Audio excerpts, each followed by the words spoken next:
Now we have the second game, and this time we're against Abyssian, which is pretty nice because we're playing some of the stronger classes in the game, so you can see how it fares against those, the Abyssians and the Songhais and the Lionas.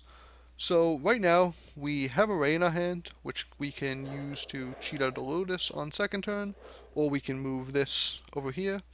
So we keep the Ostrix kind of in hopes that we draw an Unseven and can get a huge swing turn.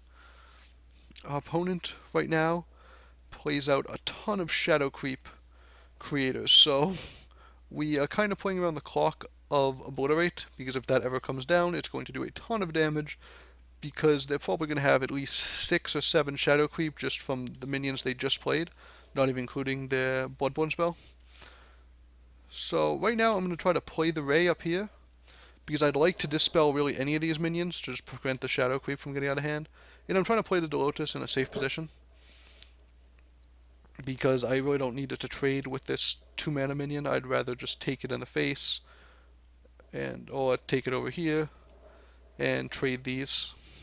So they're going to grasp my 1/1, which is something I didn't really play around, and then kill it. But it still dispels this. It doesn't have to be a nearby minion, it's just the nearest minion, which is different than a lot of other cards in the game. So I actually do get lucky and draw the Unseven. So I play that out, and I have the Ostrix ready to go, and I just kill off the 2/1, which was dispelled. The Tombstone is going to hold the Cassyva in place, so I don't have to worry about her running around. Right here, I attack into the Abyssal Juggernaut. I'm able to so I could have the Dying Wish effect. Then I dispel it to reduce its stats, and then I'm actually able to use the blast to take out both minions at once. So I have a huge swing turn right here because she's still provoked, and now I have an 8/6 on the board, and I have blast, and I can start using my Spine Cleaver and the Bloodborne spell to start picking off anything she plays. So she's able to play another Juggernaut, which is a little bit scary because I'm out of dispel effects. But given that I'm at 6 mana,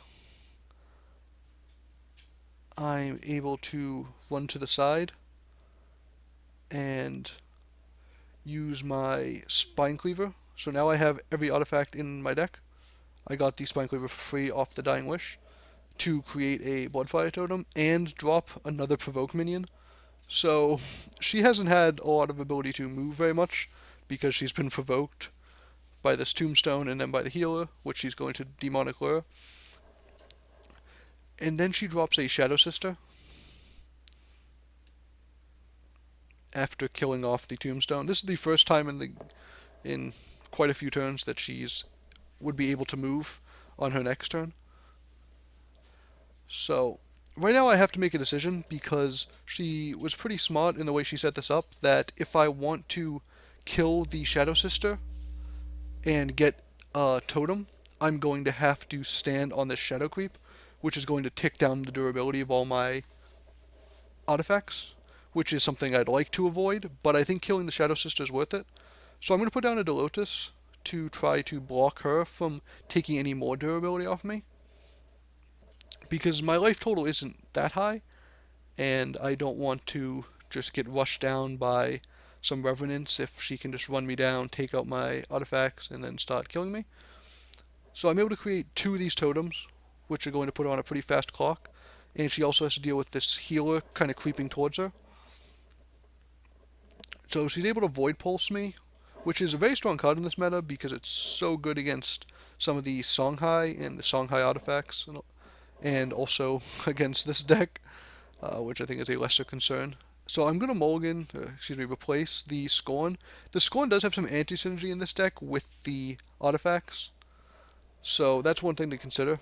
And right now, I'm going to just go pretty aggro, because I can save the durability of my weapons by using the Falchius, and I can attack her all the way down to 5, and then she'll take 2 more damage from the totems. So she's down to 3, and if the healer dies, she'll die. So it's a pretty difficult situation for her, even after she void pulses, because she'll take 2 damage at the end of her turn. So if anything stays alive, she's in trouble. And I think she realizes that pretty quickly.